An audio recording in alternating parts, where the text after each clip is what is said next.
Hello dear students. Now we already started with the fifth module, that is modern surveying.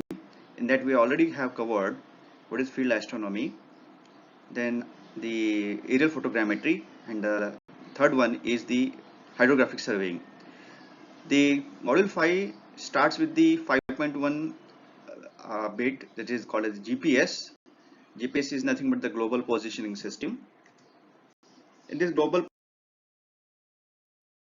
we will try to cover the contents like what is GPS. You are mostly knowing what is the GPS and the applications day to day we are using in our mobile phones. That is for the only navigation purpose. So, but we will see more applications in civil engineering. Then evaluation of GPS, how it started with, then the different segments, or we call it as a components of GPS. Then we will see how the GPS signal sends the information to different components or segments of the GPS. Then we will see what is the principle behind working of GPS, in how GPS works. Then in order to get the correct position of any uh, object on the earth, so even though the satellites they give the information, but there are some errors, different errors that we are going to see what are the errors, and how to correct this the error that we are also going to see in errors in GPS. Then we see differential GPS. Differential GPS is just nothing but the applying the corrections to the errors. So nowadays, instead of one control station, there is one stationary and one another is the moving control station. So we will see how even though the errors they are coming, and we apply the corrections and get the correct position in differential GPS. Then we'll see what are the advantages, disadvantages of GPS, and ending with the what are the applications. So what is GPS? Basically, GPS is a satellite-based navigation system. So satellite is one of the component of the GPS. So it's a system, and the component of this system is satellite. So mostly it is used for the navigation purpose. Then it is based on constellation of about 24 satellites. So what is the meaning of constellation? Here you can see in the diagram, constellation is satellites which are moving along a fixed predetermined path. You can see here, this is the path of the satellites, and one of the you can say the orbital path. One is in this direction, another in this direction, one more is in direction. So therefore their constellation is nothing but the arrangement of different satellites. So if I say each satellite orbit making 55 degrees with each other, covering entire 360 degrees. So this is one thing. And second thing, in each orbital path there are 4 satellites. This is 1, this is 2. So likewise there are 4 satellites, they are moving in a fixed path. So basically this GPS was first of all developed by the Department of Defense of the United States, and they launched this first satellite in 1978 for the military purpose. Later on, it is open to all for civilian purposes in 2000. So before going ahead, we need to understand the different types of the satellite orbits. So the first one is the LEO, that is the low Earth orbit satellite. There are chances that we mix up all the orbits, but actually the different or the satellites are used for a different purpose, and they are also moving at different heights above the Earth surface.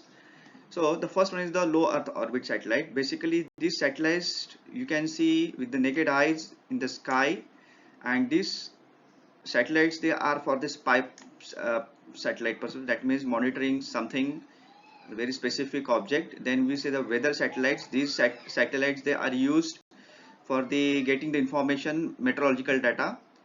And secondly, these satellites they are about, so if you say spy satellites, these spy satellites they are moving around the earth at the altitude of about 250 to 300 kilometers, whereas the weather satellites, they are moving about a height of 750 to 900 kilometers above the surface.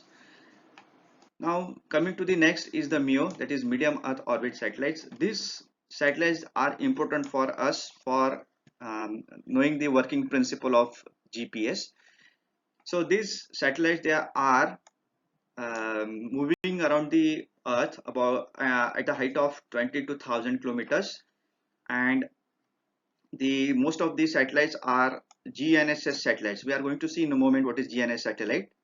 Then this orbit the earth, these satellites orbit the earth in an inclined plane. So as I told you just in the previous slide, about a 55-degree inclination with each other, or there are a number of 6 orbital paths are there, and in each orbit there are 4 the satellites, they are moving.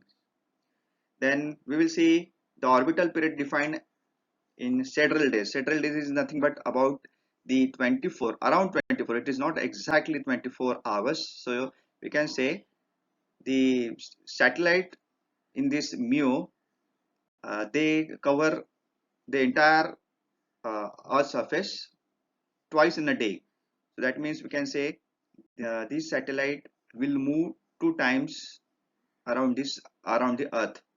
So next one is the geosynchronous Earth orbit, and we call it the GSO, and the next one is the geostationary orbit. Both are working the same principle. That means if you say the Earth is rotating about its own axis in 24 hours, similarly geosynchronous and geostationary Earth orbit, they are also the satellites. So geosynchronous Earth orbit, um, which is along the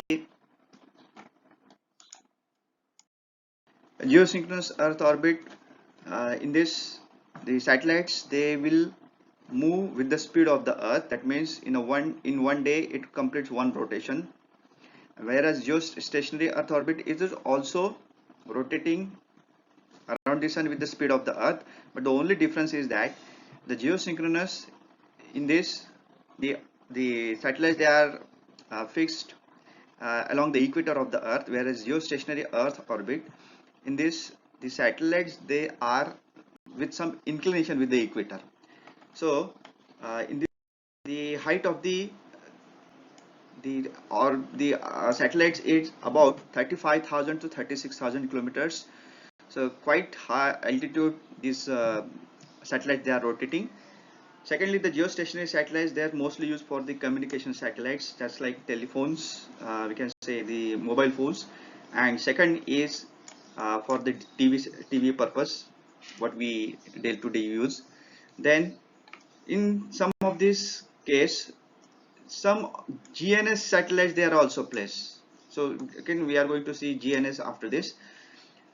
So as I say, orbital equatorial plane GEO and the inclined plane GSO.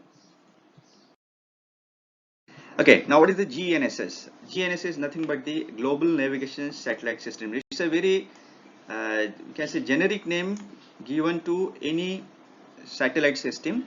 Later on, we call it as a popular GPS. So GPS in nowadays becomes a very generic name. But when it started working or came into existence, it was called as the GNSS. Now, what are different satellite constellations which are working for different countries? So, very first is the Navstar. So, Navstar is nothing but the navigation, satellite, and ranging. Basically, it is working for USA.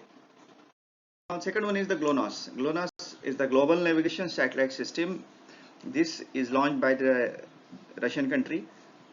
Now most of the GPS which we take the help of, these are the satellites by Navstar and the GLONASS together, they are working. So if you see in our mobile phones, so where the GPS, it will show the satellite signals for both Navstar and GLONASS. So here both satellites, these are the worldwide working. Galileo is the European Union, launched by the European Union. RNSS we are should be proud of this Indian regional navigation satellite system. But the only thing is that RNSS is not used for the worldwide GPS purpose. It is only for the regional. That means the uh, Indian country is used for the for our country only. Whereas QZSS is also a quasi Zenith satellite system, also launched by the Japan, working for their own country. The another one is the BIDO or Compass. This is working for the China. Broadly, it can be classified as a global constellation, then regional constellation, and satellite based augmentations. So if you see, the Navstar nowadays popularly only referred as a GPS. It has 24 more than 24 satellite systems. GLONASS 24. Question is that why 24? So when the GPS came into existence, you know that there are 6 number of the orbital path, and each orbital path there are 4 numbers of the satellites. So that means 4 are 6, that is 24 number of satellite that will be coming out. Now actually GPS, there are 32 number of the satellites which are now working in operation. So 24 are there already, with the help of this entire globe can be covered. But the more 8 which are remaining, they are the standby in conditions. So in emergency case, then this help of this 8, any 8 of these can be taken. Then regional constellation, as I told you, the QZSS, this is for the Japan, and this is RNSS for the Indian. Then 3 number of satellites, and where RNS there are 7 number of satellites. They are purely working for their own countries. There are few more the satellite based augmentation.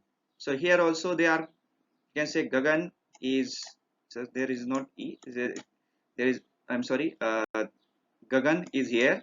The Gagan that is used for the our Indian country. So WAAS is nothing but the wide area augmentation system. So this is used for the only the entire globe applications. Now we'll see what are the segments of GPS. First one is the space segment. So there are number of 24 minimum number of satellites nowadays. They are fully operational. Then second is the monitor station. So you can say there are antennas which are working. The satellites will say, send us signals to these antennas. Then these are controlled by the station, or rectified by the station, again sent back to the antennas, and from the sent back to the satellites, and satellite then after correction give the signals to the receiver. So we are the being a receiver, we may have the equipment either in case of the mobile phones, or it could be anything like this different instrument. So here I try to explain what is the control segment. The control segment nowadays consisting of 5 ground stations, all are covering entire globe, located on equator. There are the 5 monitor and 1 master station. So this is the monitor station. You can see there is the antenna. Then monitor station measure the distance of overhead satellite every 1.5 seconds and send the corrected data to the master station. So from here the data is sent to the master station. So here is the master stations. In master station, the satellite orbit, what are different data that can be collected from the master station from this satellite. So what is the satellite orbit, what is the its position, that is satellite position. Then clock performance, whether it is working properly or not. The clock which are used in satellite, this is atomic clock. Atomic clock is supposed to be giving the accuracy 1 second in 1 million years. So that much accuracy is required. So we'll talk later on why that much accuracy is required. Health of the satellite is also important part. So whether any satellite is properly um, operating or not, or it need to be required any kind of maintenance, that is determined. And if it is not working at all, then it can be replaced by the remaining one of the standby 8 satellites. um, Then this information is sent back to the satellites using ground antennas. So there are few more the antennas which are apart from this, satellites. So this antenna, after all, uh, doing all these things, send back this information, corrected information to the satellites, and then from satellite we receive the information. So there are 38 reference stations over the entire globe, 3 master stations, 4 ground earth stations, 2 operational control centers, and 2 geostationary satellite links. Now, what are information we are just seeing right now? The precise time is very much important. We can say the part of this. Then orbital data, in which orbit the satellite is moving and sending the information, and satellite health. What is the current position of, that means maintenance, whether it will be required or not. Then receiver is useful for measuring time delay from any satellites, because what the time or clock we are using in R is the crystal watch. That means it is not as accurate as that of the atomic clock, because if you start using this, it would be very much expensive for us to purchase it. So atomic clock basically are very expensive. So any kind of the time delay from the satellites, it can be also give the receiver can be information can be collected, location where we are standing, elevation, and the velocity with which the signal we are. Now we'll try to understand the principle behind this. We call it the trilateration. What is meaning of trilateration? It is try to explain in this image. Very first thing, suppose we are somewhere here on the earth. So if you take the satellite is somewhere here, so let us say satellite is somewhere here, it's a position, and the distance from anywhere, we can say distance in kilometers as d1. So it could be, let us say 1700 sorry 17,000 miles, something, anything. So what we can say, this is the first distance d1. Now from this it says that uh, this first satellite will only give the distance d1 anywhere on the surface, so it only says that we are anywhere on the surface, but we know that we could be from here to here only, but at what positions, that we don't know. So therefore we take the help of a second satellite. So second satellite is somewhere here, it will give the signal. And now when the moment uh, it gives the or covers the range here from here to here, it interacts it with the first satellite, so here. So this one portion or the circle generated by this is nothing but the anywhere on the circle. Now why this circle? Because what is the area by the first circle gets eliminated by this much, so this area gets eliminated by taking the help of the second satellite. So that means we are somewhere on this circle. Now if you want to know very specific where we are on this circle, because it is try to show, yes, it's a sphere, this is not only circle. So we are also going to see in the next slide the 3D dimension. So in order to, first of all, we have to understand the where we, so this circle is generated by the intersection of the two spheres. It's not due to two circles. Now we take the third satellite somewhere here. The moment it come into existence along with this, so this distance is d3, so what it says that the moment it come into existence and intersect with this, so you can see here, we in the previous slide that probable anywhere in on this circle, it gets reduced to only two positions, 1 and 2. So by eliminating all other possibilities, it only gives the two conditions or two locations, but still we are not uh, knowing that where exactly either of the positions we should be here. So we want to know very true position of this by eliminating the another one. So in that case, we take the help of the fourth satellite, which is somewhere here. This fourth satellite, now it exactly, let us say it have another distance of d4. Now in this case, when it comes into in the range of this and gets intersect with the remaining three satellites, then here we are getting the true position of this. So by eliminating the 4 here, either of this, we can get the true position. So this is the principle of trial iteration. Basically trial iteration means 3. Okay, so minimum 4 satellites. How many minimum satellites are required to know the true positions of this is this. But the problem doesn't end here. Basically in this principle we have seen that how the true positions can be known, but there are some time delay or time difference between the satellite what it sends the signal and the receiver what gets the signal. So the error is due to the clock which are being used in satellite, that is atomic clock, and the clock which are being used in receiver, that is a crystal clock. So there is the difference in the precise measurement of the two clocks, therefore some time error that does exist here. I want to know distance between the receiver position and the GPS satellite.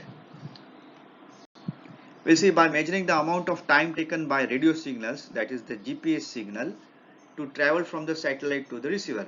So we are also going to see in the next lecture how the GPS signal works. So what kind of the different signals which are used for getting the information. So radio waves travel at the speed of the light, and that is about 186 miles per second, about 30 lakhs per seconds. The distance from the satellites to the receivers is calculated with the formula distance is equal to speed into time. So if you remember in EDM we have seen the principle of this, distance is equal to speed into time. We'll try to get the more clear vision about how the information the receiver gets using the 4 satellites. So let us understand. Suppose your friend is somewhere here and your friend wants to know where you are at what position. So same trilateration principle which is try to explain. So before going to trilateration in 3D, we want to know in 2D. So let us say there are 2 satellites here. So you are somewhere here, and overhead there are 2 satellite positions. We are sending the signals from here and which are sending the signal from here, like this. Now the first satellites whose influence area is like this. So this is sending the signal to this here like this. So it only says that where you are or where at what distance. It just calculate what is the distance. So if I say either R1 or in our case we can say the D1. So you could be anywhere. So don't know exactly on this circle. Distance could be anywhere, here, that, everywhere, because this is equal to radius. Okay, so you could be anywhere on this circle. When we take the position of or help of the second satellite here, then it intersect here. So one position and one position. So it gives the 2 positions. So eliminating all other possibilities. Or this we can explain the trilateral principle in the 3D. Now there are 3 satellites which are used instead of. So first, now what you can see here is the sphere but not the circle only. So first satellite, let us say, which will have the range or distance is equal to R1. The second satellite came into picture or in the range. Now the first satellite, the satellite is range is this, and the second satellite is here. So it will try, when it get intersect, the 2 spheres they will intersect, they will form a circle like this. So you are anywhere in between this circle. Okay, so this will form a circle like this. So when the third satellite come into range, so what what it is on this circle, this the ray sphere interact this circle at two positions, one here and another is here, right? So eliminating all the possibilities on this circle, it reduces to only two. So being you are on the earth surface, you can clearly determine you are here. Now we'll see few more things. The satellite sends the, but there is question that how to calculate the distance. So basically satellite signals send the signals at, let us say, some time is equal to t1, but the satellite, the moment it sends the signals, it requires some time to reach up to the receiver. So at time t2, the signal, after some time, it gets this receiver gets the signal. So if you want to know what is the distance here, what we have to simply do, we have to first of all take the help of what is the speed of the light, that is equal to, suppose c, we have seen that is 30 lakh per second, and we take the difference at what time t1 the signal is transmitted from the satellite, and at the time t2 at what signal the receiver gets. So difference of these two is the effective time we have to calculate to the getting the distance by multiplying to the c. So that's how there are different, you can say, first satellite, second satellite and third satellite. So all the satellites, they will give the same signal at the same time, but their codes are different. So what are the codes that we are also going to see later? So you can see, so suppose we are a user and we are seeing the time difference. So there is the time which is sent by the signal sent by the satellite at this time, and here's the time. So there is a time difference of delta t. We can say this is the difference of the time delta t. Now this causes the error, and that error delta t we want to eliminate. So how to eliminate this error, and this called as a pseudo random error. There are different sources for getting this error. So there are different spheres, ionosphere around the earth surface, so which will reflect the signal instead of going straight, it get deviated. So how this is source we have to detect, and we, after this identifying this source, we will calculate this error, and after the corrections we will get the. So this satellite will give, the four satellites together will give the three coordinates x, y, z, and it is called delta t, that is the time error. So there are at least four satellites is continuously are in the range. Minimum four satellites are, which what we can say, are required. So you can see here the number of the satellites are continuously they are also changing, and making sure that minimum four satellites they are visible. More the satellites in the range, more the chances of getting the true positions. Thank you very much.